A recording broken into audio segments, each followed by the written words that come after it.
तस्मै श्री गुरवे नमः।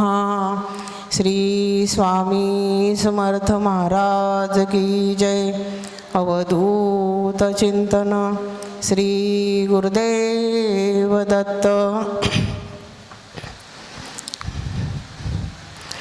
आपला 25 जानेवारीचा महासत्संग सोहळा आदरणीय अविनाश दादांच्या सहवासात आपल्याला श्रीपाद श्रीवल्लभ चरित्राचं पारायण प्रत्यक्ष आपल्याला श्रीपाद प्रभूंच्या पावनभूमीत करायला मिळणार आहे। आणि आजची आपली साप्ताहिक मीटिंग, मार्गदर्शन मीटिंग बुधवारची टेलिग्राम ॲपवरची, खरंच आपण या पावनभूमीत जे उपस्थित सर्व भाग्यवान सेवेकरी आहात, भाग्यवान यासाठी की या भूमीमध्ये इथे यायला प्रत्यक्ष श्रीपाद श्रीवल्लभांची इच्छा असावी लागते। त्यांच्या परवानगीशिवाय आणि त्यांच्या इच्छेशिवाय आपण इथं या पिठापूर पावनभूमीत आपण येऊ शकत नाही। आणि जे आपण उपस्थित आहात ते नक्कीच खूप भाग्यवान आणि पुण्यवान आहात। फक्त उपस्थितीच एवढी मोठी आहे की यामुळे आपलं अनेक दोषांचं इथं शमन होतं। आणि खरंच आपल्या टेलिग्राम ॲपवरील आदरणीय अविनाश दादांची जी काही ऑनलाईन सेवा चालू आहे, आत्तापर्यंत जेवढे काही सेवेकरी भेटले सगळ्यांचे खूप छान अनुभव आहेत। असा एकही सेवेकरी नाही की ह्या ऑनलाईन सेवेत आलं आहे आणि त्यांचा प्रश्न सुटला नाही। खूपच सर्वांचं सहकार्य लाभतंय। आणि उद्याचा दिवस म्हणजे आता काही तासच कमी आहेत, प्रत्यक्ष श्रीपाद श्रीवल्लभ प्रभूंच्या चरित्राचं आपल्याकडनं पारायण होणार आहे। सामुदायिक पारायण सकाळी 6 वाजताच सुरू होणार आहे। खरंच भाग्यवान आहात आपण सर्व। एक दिवसीय पारायण आहे। याच्यामध्ये पारायण करताना सर्वांनी सहकार्याची अपेक्षा आहे सर्वांकडनं आणि ते तुम्ही नक्कीच करणार आहात। सगळ्यात महत्त्वाचं म्हणजे ह्या ऑनलाईन सेवेमध्ये मी कशी आले हे सगळ्यात महत्त्वाचं। एक दिवशी दुपारचा 2चा टाईम होता आणि अनुभव सत्र चालू होतं आणि या अनुभव सत्रामध्ये मला अनुभव सांगायची इच्छा झाली की मी सेवेकरी कशी झाले, कशी घडले। आणि त्या लिंकमुळं मी ह्या टेलिग्राम ॲपला जॉईन झाले। आणि माझं एकच ध्येय होतं की मी नगर जिल्ह्यात सुरुवातीला होते जॉबला, त्याच्यानंतर सोलापूर जिल्ह्यात आले, वैराग हे माझं माहेर। आणि तिथे आल्यानंतर असं लक्षात आलं आजूबाजूला खूप लोक आहेत आणि सगळ्यांना प्रश्न आहेत। मग आता ह्यांना सेवेकरी कसं करायचं? खरं तर मी वैरागला येणं हे सुद्धा स्वामींची इच्छा होती आणि स्वामींच्या इच्छेशिवाय आपण काहीच करू शकत नाही। स्वामींची इच्छा होती। सोलापूर जिल्ह्यात अक्कलकोट आहे, सर्वजण अक्कलकोटला जातात, स्वामींचं दर्शन घेतात, पण त्यांच्याकडनं म्हणावी अशी सेवा होत नाही।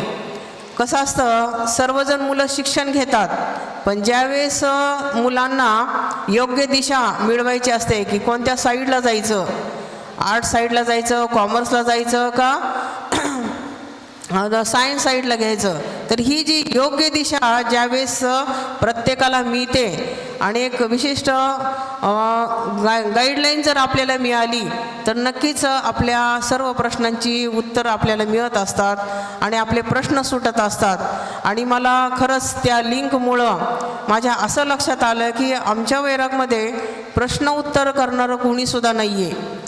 आणि सर्वांचं प्रश्न उत्तर जर करायचे असतील, प्रश्नांचे म्हणजे सगळ्यांना जर सेवा मिळवून द्यायची असेल, प्रत्येकाच्या घरात, प्रत्येकाच्या हृदयात स्वामींना जर विराजमान करायचं असेल तर एकमेव ही लिंक आहे आणि आपण ह्या सर्व सेवेकऱ्यांना जोडायचं। आणि पहा, बघता बघता म्हणजे मला अजूनही आठवतो तो दिवस की दादांनी मला दुपारीच फोन केला आणि डायरेक्ट मला सांगितलं की तुमच्या वैरागमध्ये आम्ही मेळावा घेणार आहोत। इतका काही आनंद झाला, इतका काही आनंद झाला की तो आनंद गगनात मावत नव्हता. आणि खरंच दादांच्या कृपाशीर्वादाने, स्वामींच्या आशीर्वादाने वैरागमध्ये अनेक जणांचे, अनेक सेवेकरांचे प्रश्न सुटत आहेत.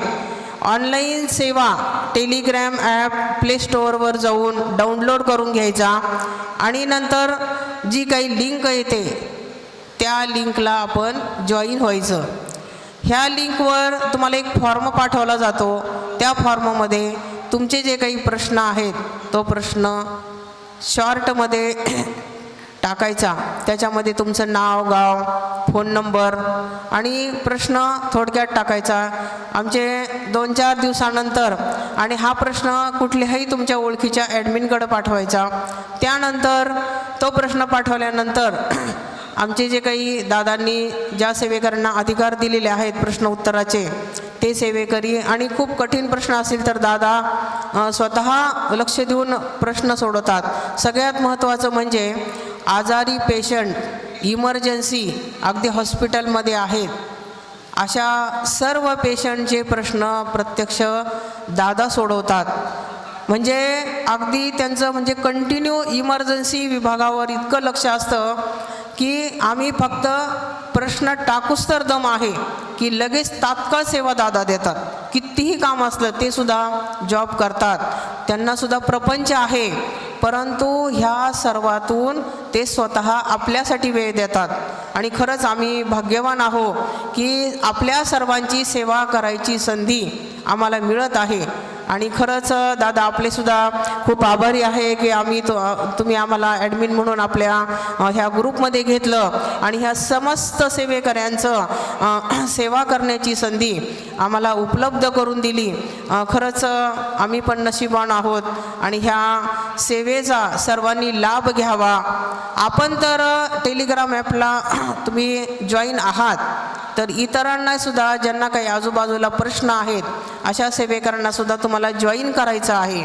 सगळ्यात महत्त्वाचं म्हणजे आपण ज्यावेळी दुसऱ्याला ह्या लिंकला जॉईन करतो, त्यांची जेव्हा सेवा सुरू होते, प्रश्न सुटतो, तर त्यांचा आत्मा तुम्हाला आशीर्वाद देतो की ह्यांच्यामुळं मी ह्या सेवेत आले आणि माझा प्रश्न सुटला. त्याच्यामध्ये पहा, शिक्षणाचा आहे, नोकरीचा आहे, काहींच्या घरामध्ये कर्जबाजारीपणा आहे, काहींच्या घरामध्ये व्यसनाधीनता आहे. दादा आम्हाला सर्व प्रश्नांवर पोस्ट तयार केलेले आहेत आणि त्या आम्ही जशी सेवा येईल त्या पद्धतीने आम्ही त्या सर्व सेवेकऱ्यांच्या प्रश्नांच्या ज्या काही सेवा दिलेल्या असतात त्या पोस्ट आम्ही सेंड करतो. याच्यामध्ये ग्रामदेवता मानसन्मान ही सगळ्यात प्राधान्याने पोस्ट आहे.